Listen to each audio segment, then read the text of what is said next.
que estoy obligado a repetir en los lugares en donde yo creo que Dios está obrando algo. Se llama escogidos para señalar el camino. El Señor escoge su iglesia para señalar el camino de la salvación. Dice, me interesó mirar el rey David cuando armó su ejército, cuando armó su forma de gobierno. Dice que en la Biblia, en Primera de Crónicas, dice, de los hijos de Isaacar, 200 principales entendidos en los tiempos y que sabían lo que Israel debía hacer, cuyo dicho seguían todos los hermanos. Parece que cuando David se propuso que su reino se establezca de una forma importante, escogió de la tribu de Isaacar. La tribu de Isaacar, dice la Biblia, eran entendidos en los tiempos de Dios. O sea, él no quería hacer cualquier cosa, quería hacer lo que Dios le mandaba. Y dice que el resto de la gente seguían todos sus consejos. El Señor está armando un tiempo especial en el cual muchas personas se van a convertir a Cristo. Espero que a medida que vaya avanzando en el mensaje se animen a pensar que este es un tiempo de avivamiento, es un tiempo especial. Amén, dígame por lo menos, ¿verdad?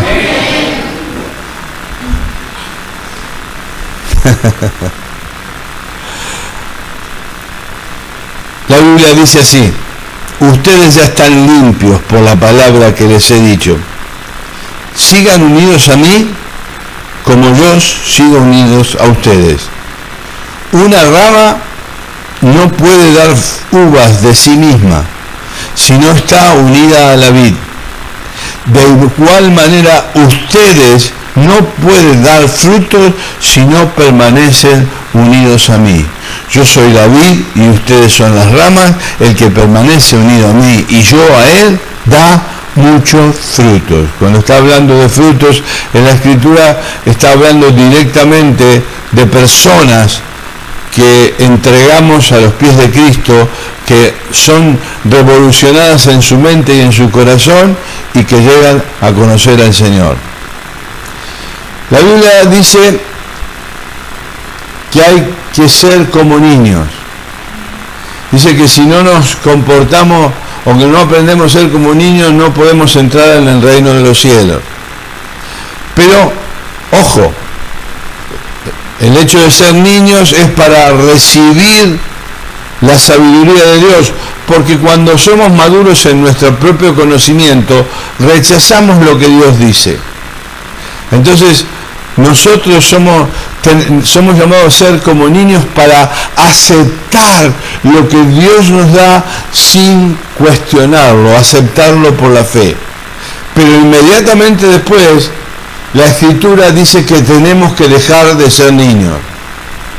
No puede ser que un cristiano esté eternamente viviendo en los primeros pasos, que no se quiera superar. No puede ser que un cristiano esté asistiendo a una iglesia y recibiendo la palabra de Dios y recibiendo más acerca del la tremenda palabra de bienestar que hay para nosotros. No puede ser que no quiera servir. No puede ser que no quiera estar atento a recibir, o sea, congregarse. No puede ser. Miren lo que dice Hebreos capítulo 5. Versículo del 11 al 14, dice: acerca de esto, hermanos, tengo mucho que decir y es difícil de explicar, por cuanto os habéis hecho tardos para oír, porque debiendo ya ser maestros, después de tanto tiempo tenéis necesidad de que os vuelva a enseñar cuáles son los primeros rudimentos de la palabra de Dios. Y habéis llegado a ser tales que teniendo necesidades de leche, que tienen necesidades de leche y no de alimento sólido. Y todo aquel que practica o participa de la leche es inexperto en la palabra de justicia, porque es un niño, pero el alimento sólido es para aquellos que han alcanzado la madurez, para los que por el uso tienen los sentidos ejercitados en el discernimiento del bien y del mal. Lo que está diciendo ahí, yo creo que Hebreo fue escrito por el apóstol Pablo, aunque no lo dice en ningún lugar, pero creo que por el estilo es él. Está diciendo que es hora de dejar de tomar leche. Es lógico que te alimentes con leche cuando eres una criatura, pero después necesitas alimento sólido. Por lo tanto, tú tienes que estar dispuesto a comer el alimento sólido. La iglesia tiene que estar dispuesta a ofrecerte alimento sólido, porque las cosas tienen que cambiar. Y dice que por el ejercicio, por el uso de lo que Dios dice, entendemos lo que está bien y lo que está mal. Es muy triste ver congregaciones que llevan toda su vida con el ABC, con el Cristo y la resurrección y el bautismo y demás que debe predicarse y debe hacerse continuamente. Nosotros tenemos que aprender a comer carne, a comer algo que sea sustancioso, que no nos deje ser como criaturas. El ejercicio del discernimiento. En la primera canción que dirigió Maribel hablaba acerca del amor de Dios y que nos trataba nos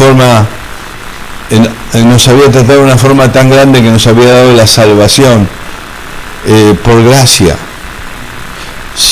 No sé si todos entienden lo que significa la gracia. La gracia es que yo soy pecador, por cuanto todos pecaron, dice la Biblia, y están destituidos de la gloria de Dios. Yo, tú y cada uno de los que estamos aquí somos pecadores. Pero un día, por la gracia, el Señor nos ofreció a Jesucristo. Y aquellos que aceptaron a Cristo comenzaron una nueva vida. Esa vida es importante, la gracia es hermosa, pero hay algunos que tienen amarrada la gracia, la llevan atada bien porque quieren que todo sea como regalo. La gracia empieza nuestra vida cristiana, pero después no la podemos tomar como prisionera. Hay muchos cristianos que creen lo suficiente como para pasar del infierno al cielo, pero después no quieren responsabilidad. Después no quieren cambios fuertes. Hay algunos que sirven al Señor lo suficiente como para acallar la conciencia, y hay algunos que no sirven al Señor.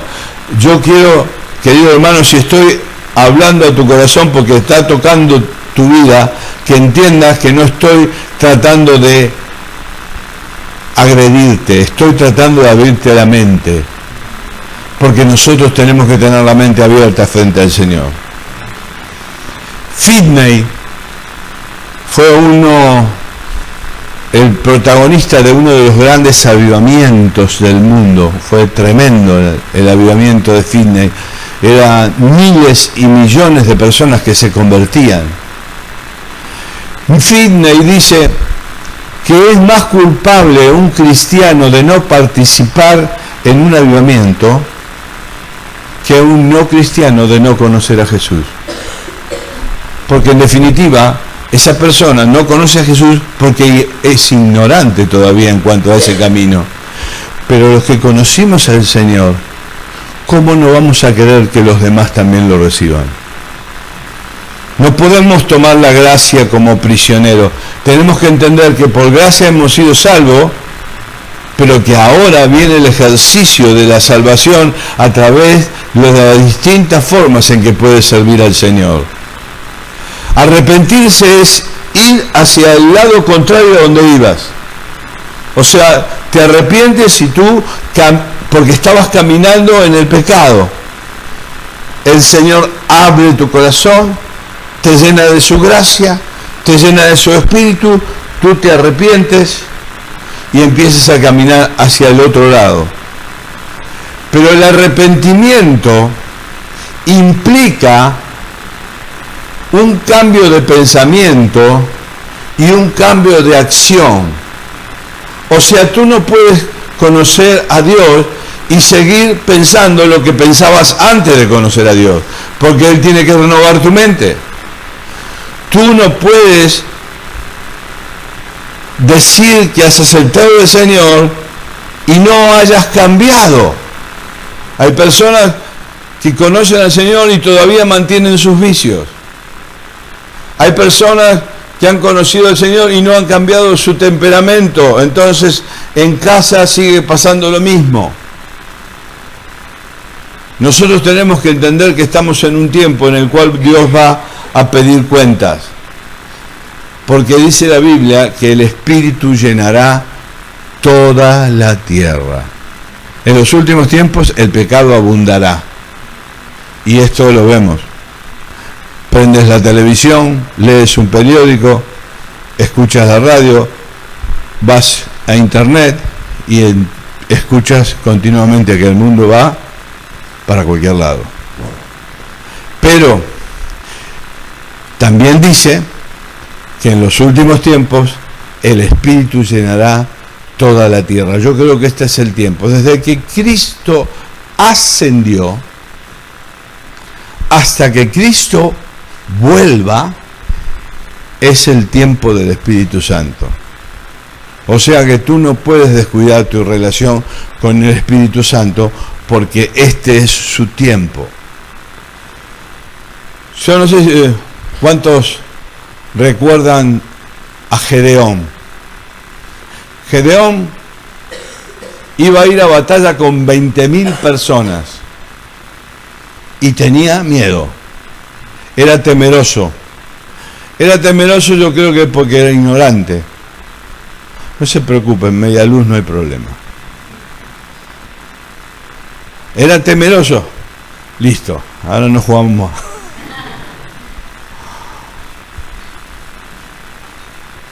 Pero resulta que después fue bajando la cantidad de personas que iban con él a la batalla. Su ejército de 20.000, el Señor lo redujo a 10.000. Y él todavía tenía más miedo, menos posibilidad de ver, hasta que al final de cuentas el Señor le dice que iba a salir a batalla con 300. Ese temeroso de Gedeón se convirtió en un hombre fuerte y alguien que venció a los enemigos. Ustedes pueden tener al apóstol Pedro. El apóstol Pedro era como un calcetín, yo digo siempre, un calcetín. Cada vez que abría la boca metía la pata. Nunca vas a entender tanto que era así. Si cuando leas los evangelios piensa, él tuvo las mayores revelaciones, pero también metió la pata muchas veces. Sin embargo, a través de su ministerio se edificó la iglesia. ¿Sabes qué quiero decir? Yo sé a quién le estoy hablando. Por ahí, hoy no eres la líder o el líder. Por ahí tienes falencias, te faltan cosas, pero el Señor provee. Moisés era tartamudo y él no podía hablarle a la gente. El Señor le proveyó una voz, pero él utilizó, Moisés fue utilizado, liberaron a Israel a través del ministerio de... Y ese Dios que actuó en la Escritura y que actuó en todas esas personas, ese mismo Dios está hoy aquí. Y Él te conoce, no lo puedes engañar. Él conoce tus pensamientos más íntimos. Así que prepárate, porque dice la Biblia en Mateo 16:9, que se nos fueron entregadas las llaves del reino para atar y desatar y para aplastar el infierno. O sea, Él te conoce, Él me conoce, sabe mis limitaciones, sabe que no podría hacer nada bien si no fuera por Él, pero dice que Él me entrega la llave. La llave para, dice, atar y desatar. Él está esperando que tú ates al maligno y desates bendición para aplastar al diablo y a su reino. Esto es lo que dice la Escritura. Por eso nosotros podemos orar: Señor, líbranos del mal, entendiendo que el mal es sinónimo de dolor, de pobreza, de pecado, de enfermedad. A través de los hombres y mujeres que va levantando, Dios puede hacer esto, puede sacar las limitaciones de la maldad. Dice Isaías, hablando de Jesús, escuche: y pondré la llave de la casa de David sobre su hombro, y abrirá y nadie cerrará, y cerrará y nadie abrirá. Este es el profeta Isaías.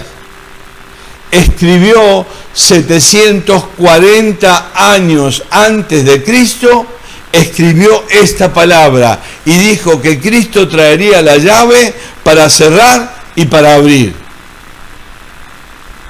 Es lo que Él dice después de sus discípulos que tenemos que hacer. Fíjese también lo que dice en Apocalipsis, casi cuando está terminando la revelación que el Señor quería dejarnos a través de la Biblia. Dice Apocalipsis 3:7, esto dice el santo, el verdadero, el que tiene la llave de David, el que abre y ninguno cierra, y cierra y ninguno abre.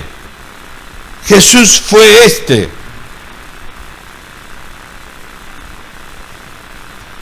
Estas llaves se tratan de las llaves que habrían en las dependencias íntimas. Así, el rey tenía la llave para entrar en sus aposentos íntimos. Nadie podría hacerlo.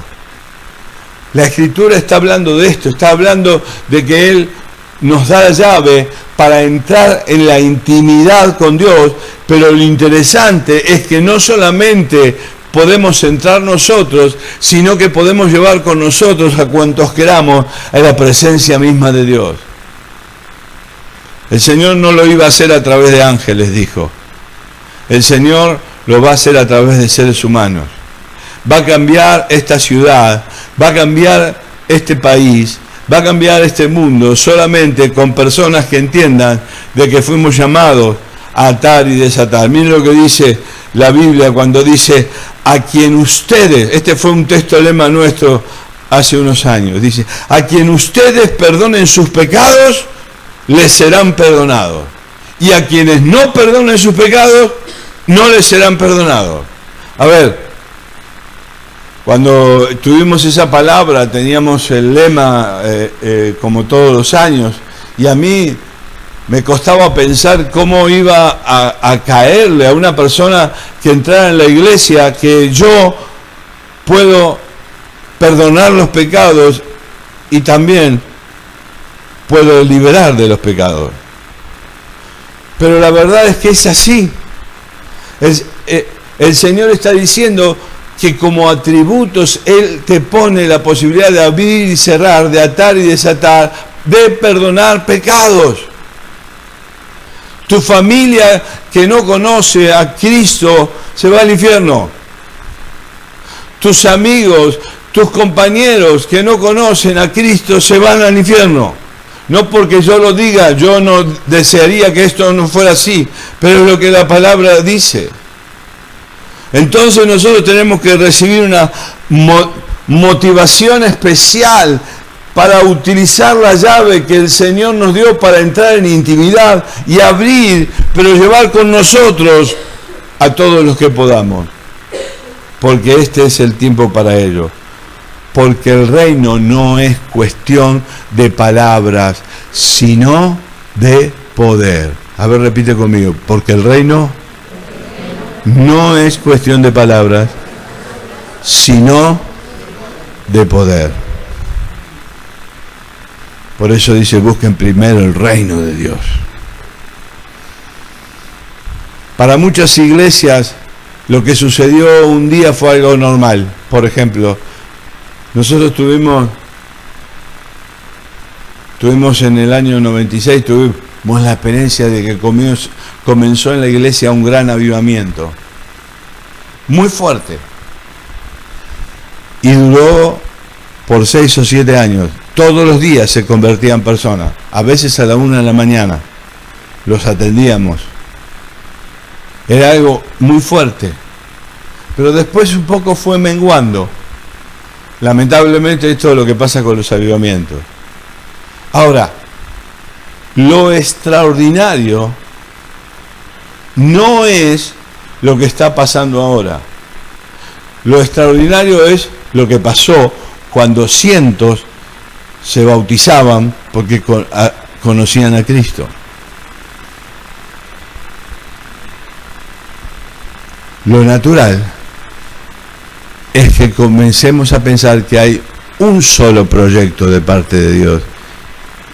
La normalidad no es que la gente no se convierta.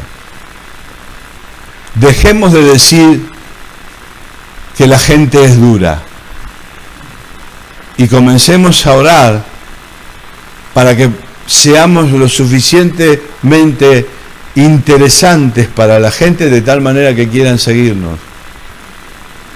Es un tiempo especial.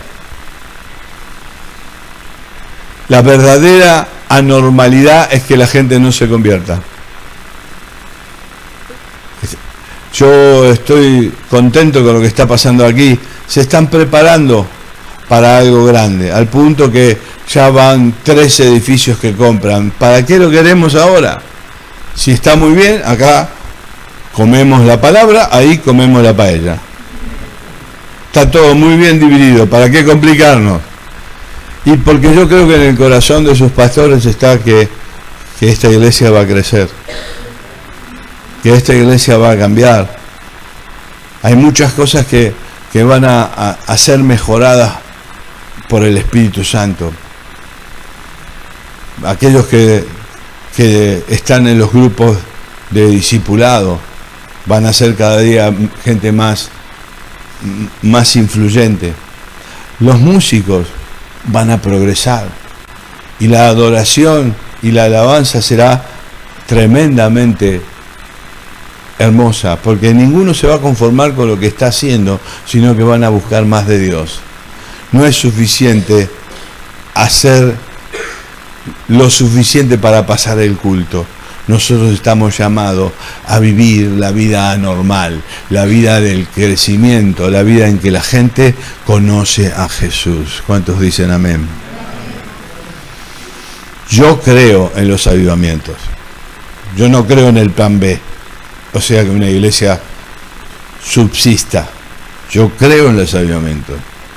Creo que debemos aprender a asumir que el Espíritu Santo quiere ver algo diferente, y el Espíritu Santo no está metido en este templo. El Espíritu Santo está metido en ti, que eres templo del Espíritu Santo, y el Espíritu Santo te llena de poder y autoridad.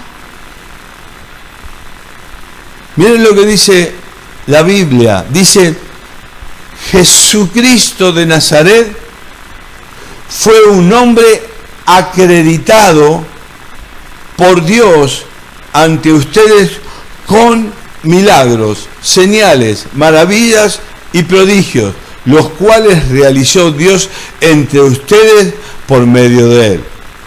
A ver, si me entienden este versículo, es muy importante. Este versículo es central en la enseñanza de hoy. Jesucristo fue acreditado. Cuando hay un acontecimiento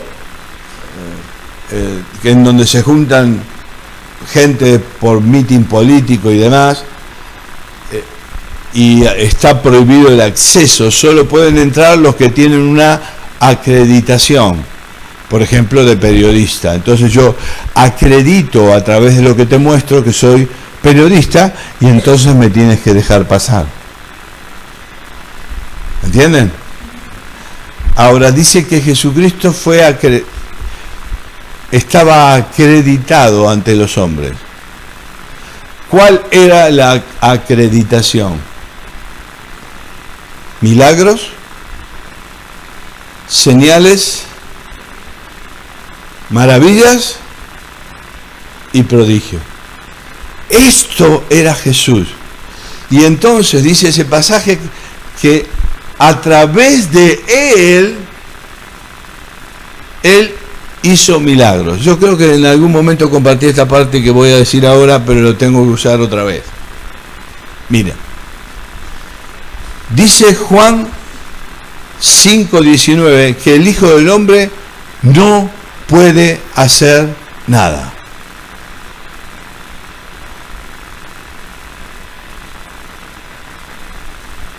¿Cómo no puede hacer nada? Jesús. Prometo que no digo más ningún texto bíblico. Jesucristo fue un hombre acreditado por milagros, prodigios y maravillas. Pero ¿de dónde lo sacó si dice la Biblia que él no podía hacer nada? Dice, Cristo, siendo Dios, no estimó el ser igual a Dios como cosa a que aferrarse, sino que se despojó de su condición de Dios y se hizo semejante a los hombres. O sea que Jesús, cuando llegó a la tierra, fue un total hombre. No era mitad Dios y mitad hombre. Él se despojó de su condición de Dios. Y se hizo semejante a los hombres para dejarnos a nosotros el modelo de lo que tendríamos que hacer. Entonces Jesús, por lo que dice aquí, no podía hacer nada, no podía sanar enfermos, no podía liberar endemoniados, no podía hacer milagros, maravillas y prodigios, no podía. Pero cuando se bautizó, el Espíritu Santo vino sobre él y él de inmediato lo empieza a guiar y se lo lleva al desierto, ¿recuerdan? O sea, que la limitación que tú veas para hacer señales, prodigios y maravillas en tu vida y para los demás es una limitación que existe solo porque el diablo te está nublando la vista. Porque Cristo como hombre, aferrado al Espíritu Santo, pudo hacer todo. Levantar muertos, caminar sobre las aguas, decirle a la tempestad que cese. Aunque él como hombre no podría, él con el Espíritu Santo podría. Y fíjese que es exactamente la misma herramienta que tenemos hoy. Hoy el Señor nos da la herramienta del Espíritu Santo. La Biblia dice que Jesucristo vino a buscar y a salvar lo que se había perdido. Buscar y salvar. Si eso es lo que le quedó como ministerio a Jesús, cuando Él nos cede y nos dice que nosotros vamos a hacer cosas como las que hizo y aún mayores, quiere decir que nosotros podemos buscar y salvar lo que está perdido. ¿Hola? No quiere decir que tienes que buscar a alguno que está perdido y traerlo acá para que lo convierta el pastor. Quiere decir que tú debes buscar las almas que tienen que llegar a la salvación. Jesús fue llevado al desierto. y en el desierto es tentado. Y el diablo les dice: sobre todos los reinos y todo su esplendor te daré autoridad, porque a mí me ha sido entregado y puedo dárselo a quien quiera. Esto lo dijo el diablo y se lo dijo a Jesús. La pregunta es, ¿estaba mintiendo? No. Porque Adán le dio el título de propiedad al diablo a través del pecado. Y el nuevo Adán, Jesucristo, da la posibilidad de recuperar lo perdido.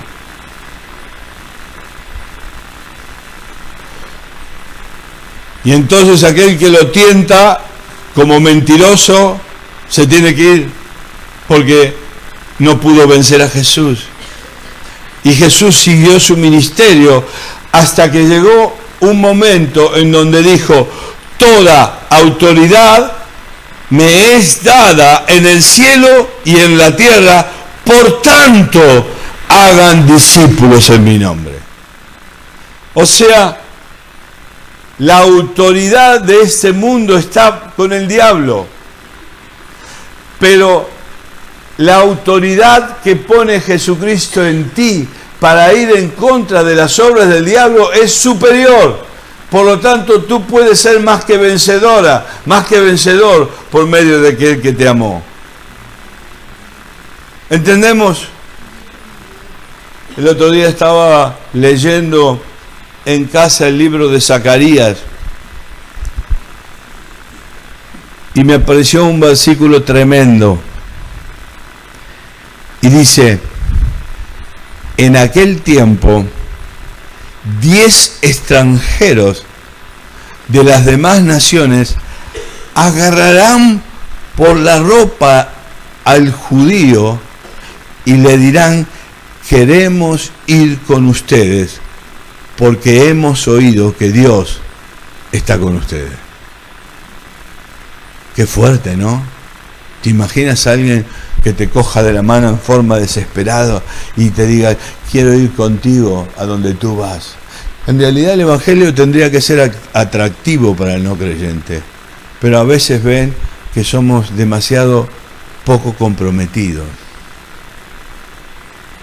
Pero tiene que llegar el momento, y yo estoy orando para que el momento sea ahora, en el cual 10 me cojan y me tomen de las vestiduras y digan: quiero lo que tú tienes.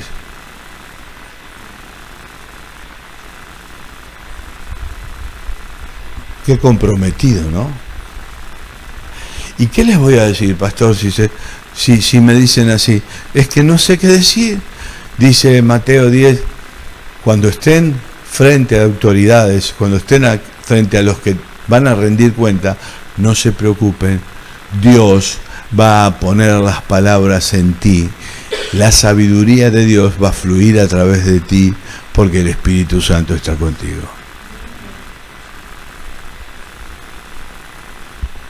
¿Estamos? Voy a terminar en un ratito. Si alguno averigua quién fue el creador de la tapita esta, me avisa, por favor. Tengo algunas cosas para decirle.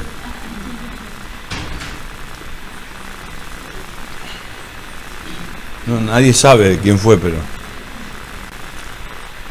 está el profeta Eliseo. Y el profeta Eliseo estaba allí y se le acerca una viuda con sus hijos.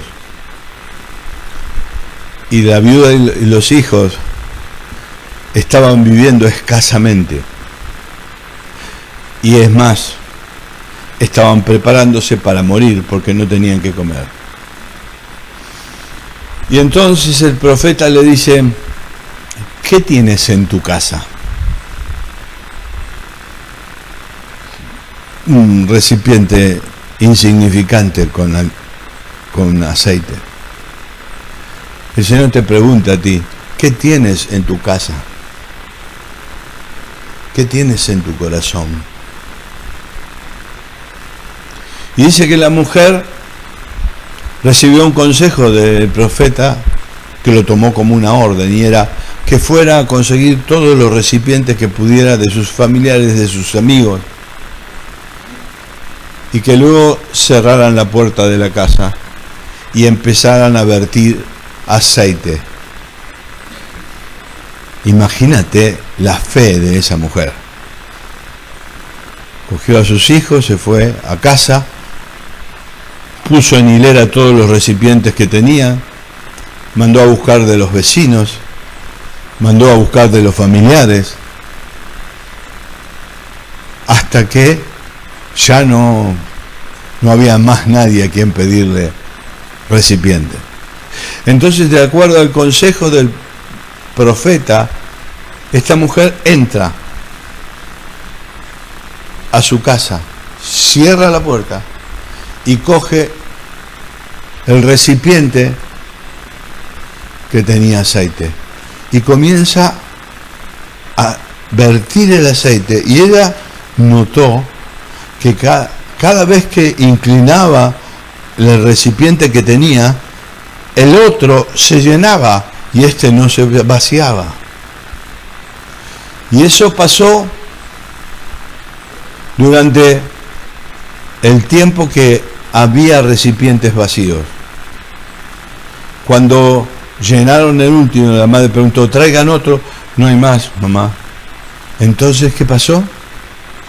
Cesó, dejó de vertir aceite, pero ella tuvo aceite como para vivir con sus hijos en prosperidad.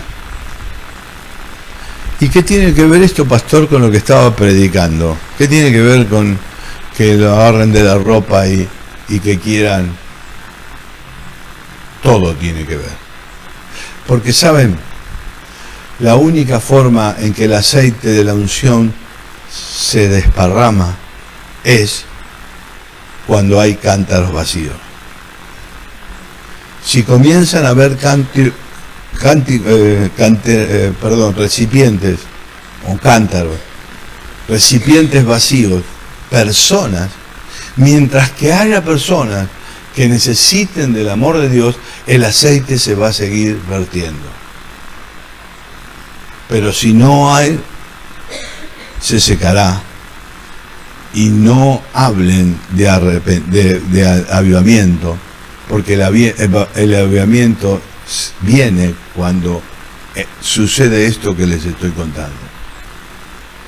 Cuando hay gente. Y entonces tú comienzas a hablar y la gente se conmueve y conoce a Cristo como su Salvador. Y luego otro, y luego otro. Y este trae a sus amigos. Pastor, esto sucede en Latinoamérica, ¿no? Ustedes tendrían que saber lo que nos costó a nosotros comenzar la obra en la ciudad de Plotier. Ahora hay iglesias en muchos lugares, importantes iglesias, como las que tenemos en Valencia, Gandía, Onteniente. En Onteniente no había iglesia evangélica. Y comenzamos. Mientras que haya recipientes, el Espíritu Santo va a seguir fluyendo. ¿Lo entiendes? Es muy importante que entiendas esto.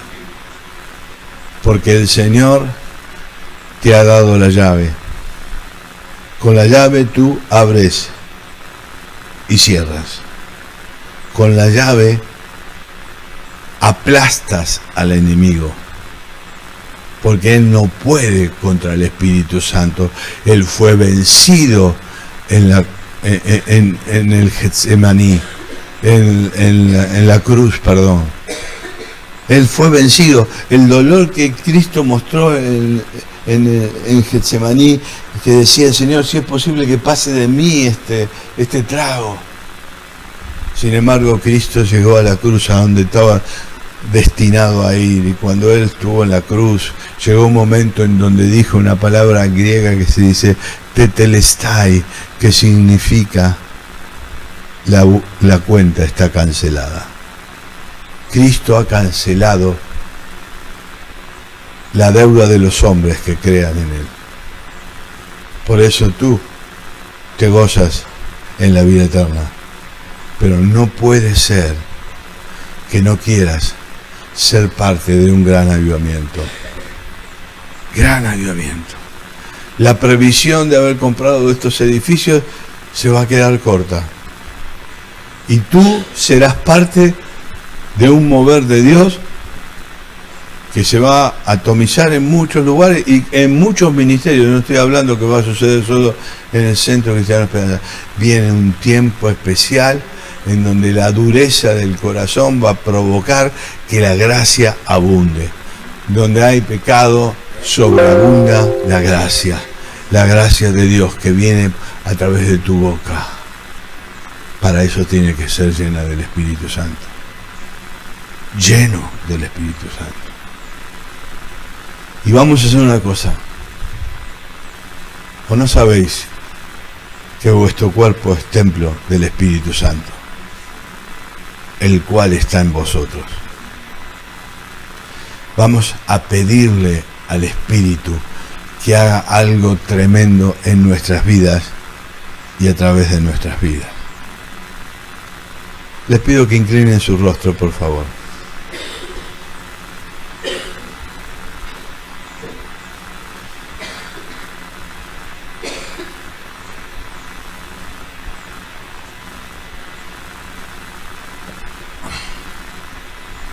El rostro agachado y sus ojos cerrados no es porque sí, es para que no te distraigas, para que ahora pienses que Dios te ha hablado a ti. Por supuesto le habló del lado tuyo, pero te habló a ti y que vas a tener que tomar una decisión de cómo vivir la vida en el reino.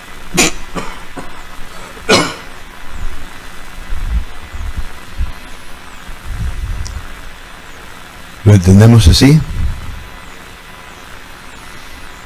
Espíritu Santo ahora desciende sobre este lugar. Con tu gracia, con tu paz. Señor, llena nuestras vidas de tu Espíritu para que seamos acreditados con señales, prodigios, señales y maravillas. Señor, hazlo ahora conmigo. Ahora. Pídeselo al Señor. Pídeselo. Está hablando contigo en forma especial.